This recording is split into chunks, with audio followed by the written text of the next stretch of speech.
Alongside with the new Android tablet Samsung announced, they're complementing that with the Windows 10 powered Samsung Galaxy Book. It's available in two versions, a 10-inch and 12-inch model, but the Galaxy Book at first seems to be an updated version of the Galaxy Tab S Pro. But the Galaxy Book is largely differentiated by one single component, and that's the S Pen.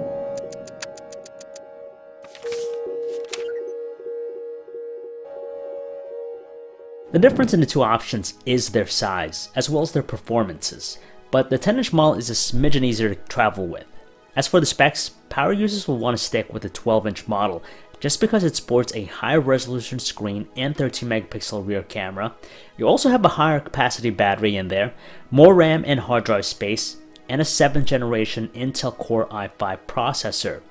The 10-inch model, by comparison, has a 10.6-inch 1080p display, a 5-megapixel rear camera, a smaller capacity battery, and a 7th generation Intel Core M3 processor. Design-wise, it kind of reminds us of the Huawei MateBook. It definitely has a premium design to it. Now, the keyboard case offers an additional level of versatility even though it's attached via a magnetic connection. The nice thing about it though is that it's significantly stronger than what's found on the Huawei MateBook, so you won't have any accidental detachments. The other important thing to note here is that the S Pen makes an appearance with Windows 10. Now, it doesn't differ all that much from what we've seen before, but the unfortunate thing here is that there isn't a slot in the actual tablet to accommodate the S Pen when it's not being used.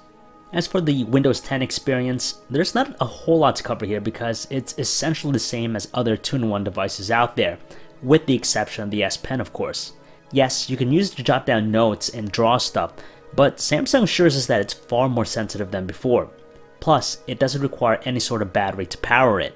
Pricing will absolutely contribute to whether or not the Galaxy Book will have any sort of credible prominence in the Windows 10 space.